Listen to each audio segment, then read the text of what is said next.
Para sa mga tagahanga ng DJI, ang mga agricultural drone pilot ay napakahalaga sa mga sosyo at magsasaka. Ako si Chris at ito ang DJI Agres 340. Ito ay ikapitong henerasyon ng aming agricultural drone. 7 taon na nakalipas ganito kami magtrabaho. Ngayon, ang DJI Agres drone ay nagsiservisyo sa 200 milyong hektare sa buong mundo na halos 4 beses ang laki ng Thailand. Ang mga agricultural drone ngayon ay malakas na kasangkapan sa pang-spray ng kemikal na pamatay insekto, pataba, pagtatanim, tamang pagwiwisik at pagsusuri ng topografiya. Upang maunawaan ang kakayahan ng agricultural drone, magsimula tayo sa crop protection. Ang pagkain na ating kinakain araw-araw, ang mga damit na suot natin at mga hilaw na materyales na ginagamit sa pabrika sa buong mundo, lahat ay nakadepende sa pananim.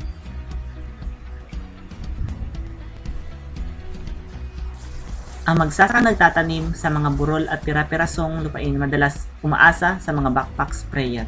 Subalit ito ay di maasahan, mabagal at nakakapagod. Sa malaking patag ng lupain, pinakaangkop ay ang makina tulad ng self-propelled crop protection tulad ng nakita ninyo. Napakalaki na mga ito at mas mabilis kaysa sa manumanong pagtatrabaho. Pero hindi ito ang perpektong solusyon. Una, hindi ito magamit sa karamihang pananim sa huling yugto ng paglaki tulad ng mais, sorghum at tubo. Maliban na lamang kung gaano kataas ang mga ito sa mga lubog na lupa tulad ng palayan at ang bigat ng makina ay nagpapalubog sa kanila sa putik. Panghuli, malakas ang konsumo ng gasolina at maraming usok ang inilalabas. Kung ito ang lupain ay mas malaki sa dose-dosinang football field, isang magandang opsyon ay ang pag-spray ng pesticide gamit ang fixed-wing aircraft. Sa US, 40% ng chemical na pamatay insekto ay mabisang na-spray gamit ang uri ng sasakyang panghimpapawid taon-taon. Kalit ang chemical na pamatay insekto ay maaring tumagas mula sa fixed-wing aircraft. Minsan umaabot pa ilang kilometro ang layo. Mapanganib ito kung ang natapong pesticide ay nahulog sa ibang pananim o sa mga anyong tubig. Bukod dito, ang patak mula sa fixed-wing aircraft ay hindi gaanong tumatagos, karamihan ay nasa ibabaw lamang ng halaman at hindi sa gitna o ibabahang bahagi. Sa pag-unlad ng teknolohiya, maraming lumapit sa agricultural drone na gumagamit ng baterya, epektibong nagwiwisik sa mga uri ng pananim. Ang maganda pa nito ay napupuntahan ang mga lugar na hindi kayang puntahan ng fixed-wing aircraft at malaking makina. Upang ipakita ang kakayahan ng T40, dadalhin natin ang mga ito sa tuyong bukid, palayan at mabundok na lupain para masubukan kung paano ito gagana sa iba't ibang uri ng kapaligiran ng pang-agrikultura. Narito sa likod ko ay isang palayan, ang pagtatanim at pagpapalago ng palay, isang komplikadong proseso na kinabibilangan ng pagtatanim ng punla, paglilipat ng tanim, pag-spray ng chemical na pamatay insekto at paglalagay ng pataba. Ngayon, saan ang mga hakbang ito na makatulong ang T40? Maniwala kayo o hindi sa lahat ng mga ito. Pwede itong gamitin sa mga agricultural drone para magkalat ang mga dumi ng direkta sa bukid. Pinakasimple ang seedling cultivation at transplantation. Sa mga unang naibto, maaring nagkalat ang pataba gamit ang mga makina sa lupa. Pero sa mas mature na pananim, tiyak na naludurog nito ang mga tanim. Ang Agres 340 ay kaya magkalat ng 8 to 10 tonelada ng pataba sa isang araw, mahigit 10 beses na mas mabilis kaysa sa manumanong pagtatrabaho. Hindi rin limitado ang agricultural drone sa lupain tulad ng lubog na palayan. Pwedeng gamitin ito para sa magkalat ng mga feeds sa mga isda o hipon. Hindi na kailangan magbangka pa ang magsasaka para pakainin ang kanilang mga alaga. Ang drone ay pantay na nagkakalat ng feeds, nakakatipid sa pagkain at nagdudulot ng mas malaking ani. Papunta naman tayo sa tuyong bukid. Paano naman ang mga pananim tulad ng mais, balatong o soya at trigo? Mapakanibangan ba ang magsaka ito ng T40? Halimbawa, itong mais ay nangailangan ng pagpuksa ng damo, pang-spray ng fungicides at kemikal na pamatay insekto at pag-alis ng mga tuyong dahon at tangkay. Sa panahon ng tag-ulan tulad ngayon, ang mga mababigat na makina ay madaling lumubog sa putik na nagdudulot ng malaking problema. Pero dahil nga sa agricultural drone ay gumagana mula sa itaas, hindi problema ang putik o hindi pantay na lupa. Ang kalamangan sa papawid nito ay nahulugang walang tanim na masyadong mataas para dito. Sa taas na 3 metro, ang magsasaka ay hirap na hirap mag-spray o magkalat ng mature na tanim o kaya'y sumuko na lang, pero walang tanim na masyadong matangkad para sa agricultural drone. Kayang-kaya nitong tratuhin ang kahit anong taas ng mais kahit walang anong problema. Kung ang taas ng tanim ay isang hamon, ang taas ng lupa ay maaring mas mahirap pa. Karamihan sa mga puno ng orange ay itinatanim sa mga burol, kung saan ang pinakamatarik sa slope ay umaabot na 60 degrees. Imposibleng gumamit ng mga malaking makina sa ganitong lugar. Ang tradisyonal na solusyon ay ang spraying tube, kung saan ang mga katrabador ay naglalagay ng chemical na pamatay insekto na sa dose-dosenang metro ng tubo at kadalas ay nagtatrabaho sa init ng 35 degrees o higit pa. Sa pagtatapos ng araw, ang buong taniman ay mabaho dahil sa chemical na pamatay insekto at ang mga trabahador ay pagod at lubog sa nakakalasong chemical. Sa kabilang banda, ang drone ay kayang gawin ang trabahong ito ng mabilis at ligtas na talagang nagrevolusyon gamit ang orchard management. Gamit ang pre-programmed 3D routes, kayang panatilihin ng drone ang tamang taas habang lumilipad pataas at pababa ng burol. Ang mga trabahador ay hindi na kailangang pumasok sa taniman, kaya hindi na sila nakakalanghap o nakakalantad ng kemikal.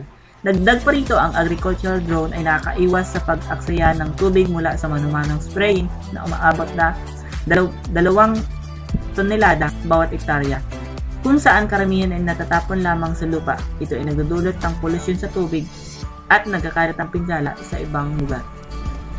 Sa mga kaganapan na ito, maaring makita natin ang agricultural drone ay kayang umangkop sa kahit anong hamon mula sa taas ng tanim, lupain, kapaligiran at marami pang iba. Hindi makakapagtakong bakit mabilis itong naging kilala sa buong mundo.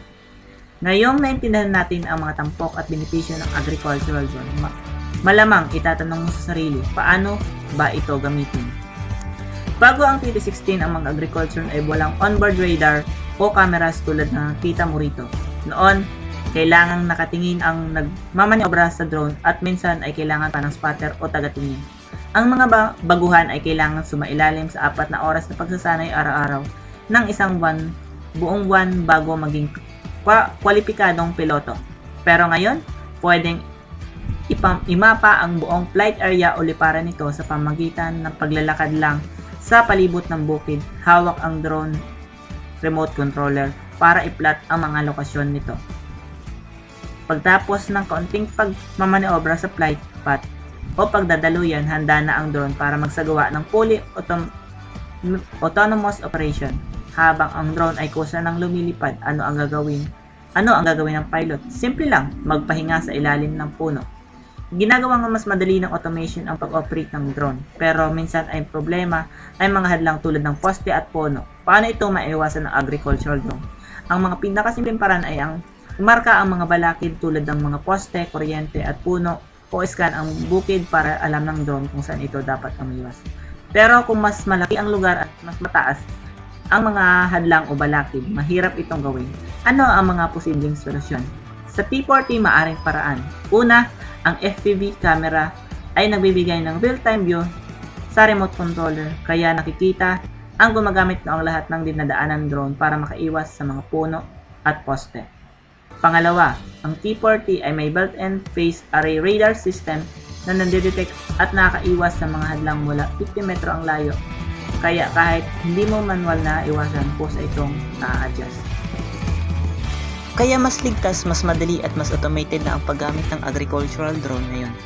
Ang mga agricultural drone ngayon ay malakas at madaling gamitin at naging esensyal na bahagi na sa modernong agrikultura. Makita ang DJI Agras drone na mahigit 100 bansa at rehiyon sa buong mundo.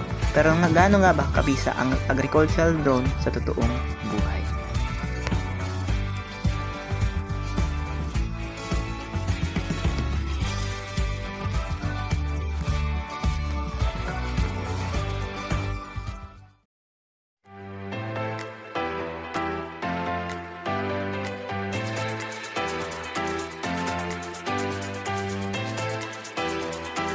Kayang pagbabalik.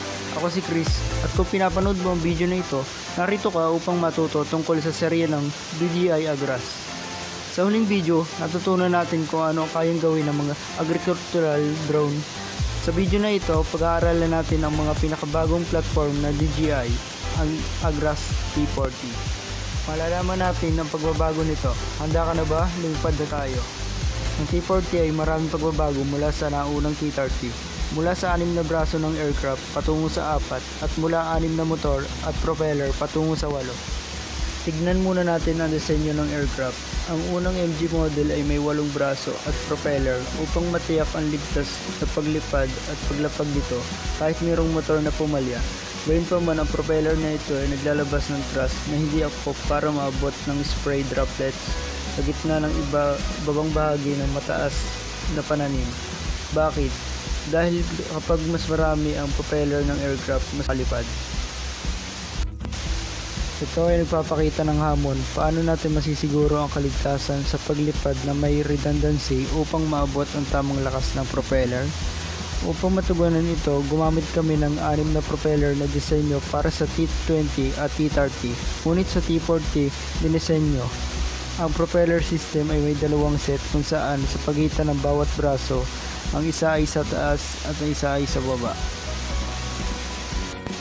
Sa 8 set ng propeller na nasa 4 na braso, ang T40 ay lumilikha ng mas malakas na thrust kaysa sa naunang modelo habang pinapanatili nito ang kaligtasan sa paglipad kahit sakaling may masira ng motor o propeller. Ang mga DJI Agras drone ay nakadesenyo upang maging foldable para mas mapadali ang transportasyon kung saan ito ay nangangailangan ng mas madalas sa pagtiklop at pagbubukas.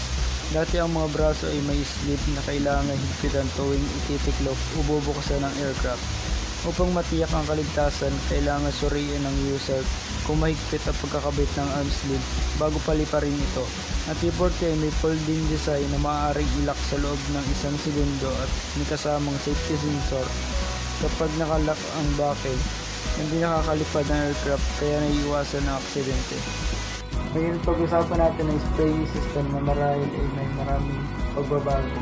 Ang mga naunang modelo, gumamit kami ng pressurized spraying system na kung saan ginagamit ng pump upang lumikha ng pressure. Ang líquido ay tinutulak at inautomize sa makitig na butas ng spray drive. Sa pangunahing bentahe ng pressurized spraying system ay simple at maasahan, ngunit maliit ang flow rate at mahirap ayusin ang laki ng droplets. Ang T40 ay gumagamit ng double layer centrifugal spraying system na nagpapataas ng flow rate hanggang 12 litro kada minuto. 120% na mas mataas kumpara sa T30. Ang laki ng droplets ay maaari rin i-adjust mula 50 hanggang 300 nanometers. Ang centrifugal spraying system ay mas naangkop din sa pag-spray ng mga powder dahil wala itong maliliit na butas na tulad ng pressurized sprinkler. Dahil mas mataas ang flow rate at thrust ng propeller, mas espesyente ang T40 lalo sa pag-spray ng matataas na pananim gaya ng mga puno ng prutas. Ang mga lumang DJI agricultural drone ay may radar sensor sa ilalim na bibigay ng omnidirectional obstacle avoidance. Ngunit ang problema, madalas natatakpan o kinakalawang ang mga sensor na ito dahil sa droplets. Kaya ngayon, ang radar sensor ay nilagay sa harap ng T40. Ang binocular vision ay nagbibigay kakayahan sa automatikong makikita ang mga hadlang sa unahan at kalkulahin ang pinakamagandang daan upang iwasan ito. Ang T40 aircraft ay may protection rating na IP67. Ibig sabihin, maaari mahugasan ang aircraft gamit ang water jet at ligtas ito laban sa matinding corrosion mula sa pesticides at chemical fertilizer. Naniniwala kong ito ang pangunahing alalahanin ng maraming malalaking nagmamayari ng sakahan. Ang mga pangunahing nakaka-apekto sa operating efficiency ng T40 ay ang operating parameter, katatagan at bigat ng karga. 40 litro ang kapasidad ng tangke ng T40 at sa konsumo na 50 litro bawat ektarya. Kayang sumakop nito ng 2.67 ektarya, ang pinakamalawak na lapad ng spray ay nasa 11 metro at ang bilis sa lipad ay nasa 10 minuto kada segundo. 2 bagong disenyo rin ang dinagdag sa T40. Ang una ay ang RTK signal na nagpapanatili kahit patay na ang power module. Sa pamamagitan ng maliit na baterya, tinitiyak nitong gumagana pa rin ng normal ang flight control module sa maikling panahon. Pagkatapos palitan ng baterya, hindi na kailangan magsagawa muli ng satellite search at maaaring agad ipagpatuloy ang naunang operasyon. Pang-disenyo ay ang centrifugal spraying system na nagpapababa ng pagbabara at tinitiyak ang tuloy-tuloy na operasyon ng spraying system. Dahil dito, kaya ng T40 na umabot sa efficiency na 20 hektarya kada oras hanggang 100 beses na mas bilis kaysa sa mano-manong paggawa. Tulad ng natalakay natin kanina, ang mga agricultural drone ay kaya maglabas ng likidong pesticide at kaya ring magkalat ng solidong pellets mula 0.5 hanggang 5 mm ang laki. Kabilang ang damo, buto ng kanola, palay at iba't ibang abono. 2 minuto ang kailangan para palitan ng spraying tank ng T40. Ang T40 ay may 70 litrong kapasidad at maximum load na 50 kg. Isang bag ng abono ang kayang ilagay dito. Pagkatapos itakda ang spreading parameters, maaaring magsagawa ng autonomous mission ang T40. Kaya nitong magkalat ng 1.5 toneladang abono sa loob lamang ng isang oras. Mas mababa ang efficiency ng isang sasakyan kapag ginamit sa mga orchards kumpara sa ibang pananim. Dahil mas mataas ang konsumo nito, nakaraniwang umaabot sa 50 litro bawat hektarya. Gaano nga ba kaproduktibo ang T40? Pagkatapos ng 7 oras na operasyon, nakapagkalat ang T40 ng 20 hektarya sa orchard. Mukhang hindi kahanga-hanga kumpara sa pagkatrabaho sa karaniwang pananim. Naaabuti ng 30 tao sa manual spraying ng 20 oras. Bukod pa dito, mas mahusay na nagagamit ng T40 ang mga pesticide kaysa sa mga manggagawa sa bukid. Kaya naiiwasan ang aksaya. Ang paglago ng pananim ay naapektuhan ng iba't ibang salik tulad ng pagkakalantad sa sikat ng araw at kalidad ng lupa. Kahit na parehong bukid, maaaring magkaiba ang paglago ng mga pananim. Kaya paano tayo makapaglagay ng pestiside o pataba ng insakto?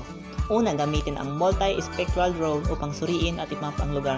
At pagkatapos ay ipa-analyze ang datos gamit ang DJI Agras Intelligent Cloud upang makbuo ng prescription map.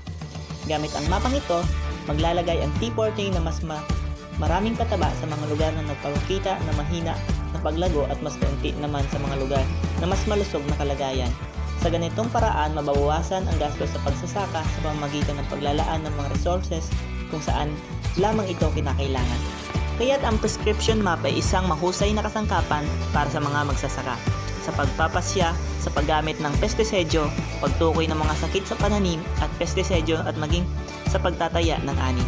Ang bagong agrikultura ay umunlad mula sa tradisyonal at mas simpleng pamaraan patungo sa metodong naka-orient sa precision farming. Ngayon, ang mga kasangkapan sa agrikultura ay hindi lamang versatile, kundi mas epektibo, matalino at environment friendly. Gamit ng tubig ng 87 milyong tonelada na katumbas ng taunang konsumong tubig na 150 milyong tao. Nakabawas ang carbon emission ng 10.29 milyong tonelada na katumbas ng pagtatanim ng 630 milyong puno.